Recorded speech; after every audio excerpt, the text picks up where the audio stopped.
MIT is a quirky and fun place, and we do all kinds of crazy things, including pushing pianos off the top of buildings. I've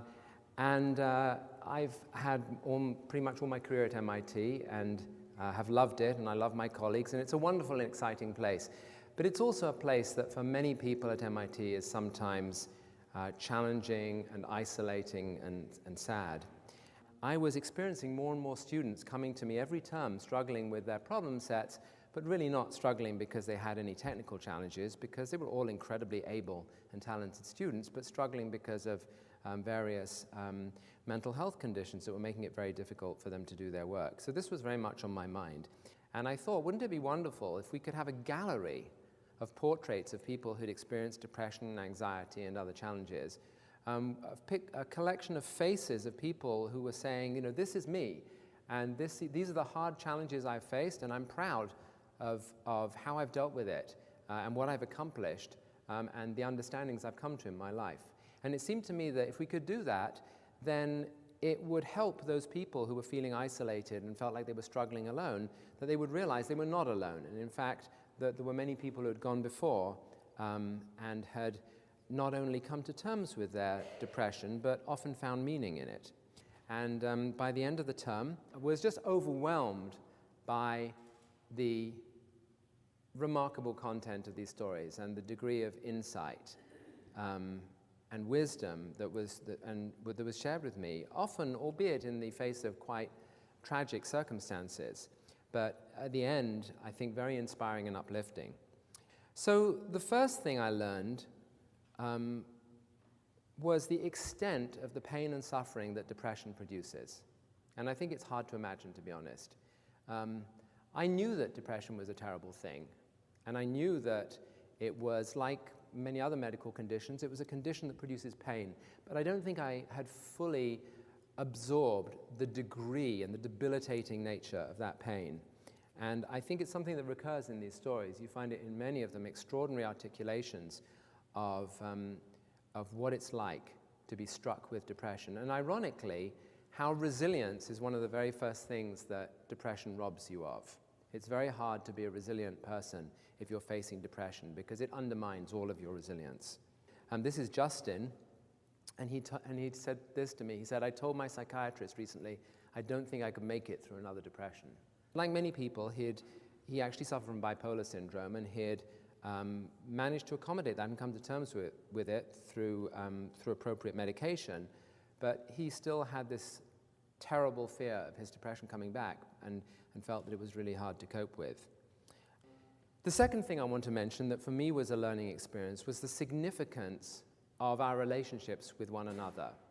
I think we all know, that friends and family are important, but the stories really brought that home to me in an extraordinarily visceral and personal way.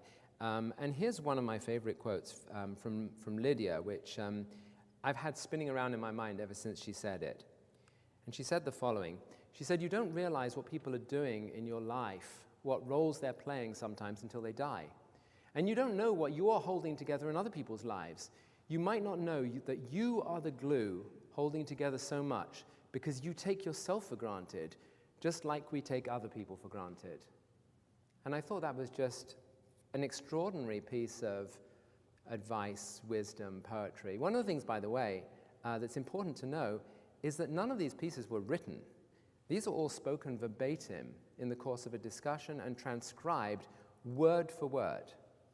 So also another amazing realization of this project was how poetically people can speak about their lives. It was just a remarkable thing.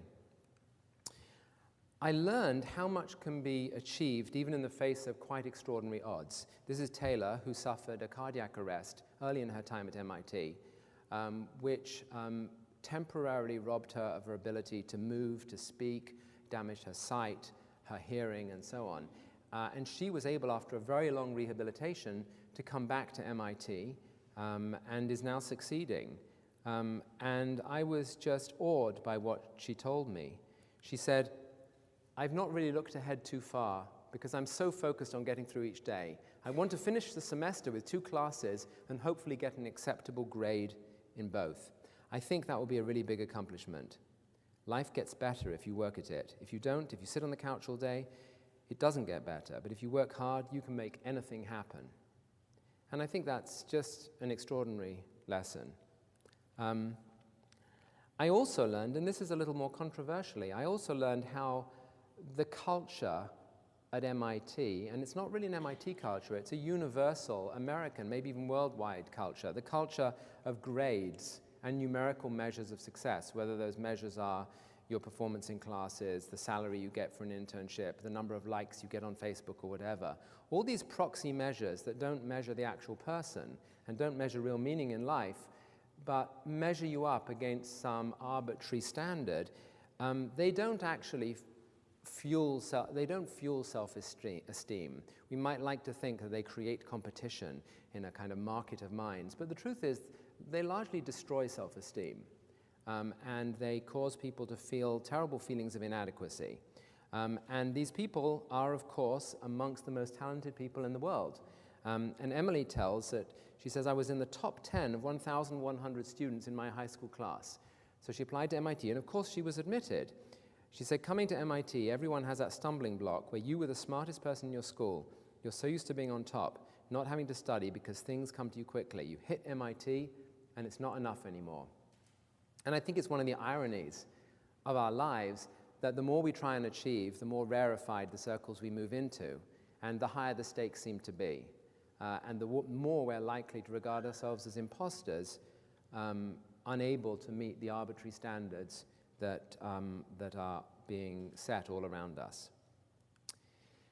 I also learned the wisdom, I've mentioned this word a lot, but it really is a central word for me in thinking about this project, of those who have experienced more. And here's one example. John Belcher said, one of the things that was good about my travails was that if I hadn't had them, I would have been trying to climb that ladder until the day I dropped dead. In some sense, I'm still trying to climb that ladder, but it's balanced by a realization that there are much more important things, like being able to walk and get out of bed in the morning.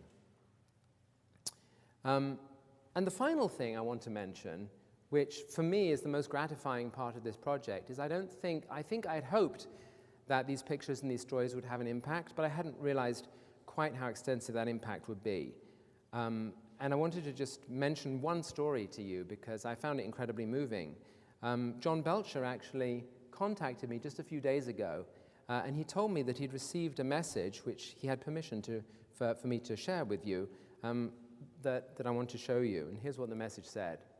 Dear Professor Belcher, I am an undergraduate freshman. I just wanted to share that your excerpt from Portraits of Resilience is the reason why I am able to walk and get out of bed this morning, when I thought I would never be able to. Thank you for sharing your experience, and thank you for bringing some light to this gloomy day.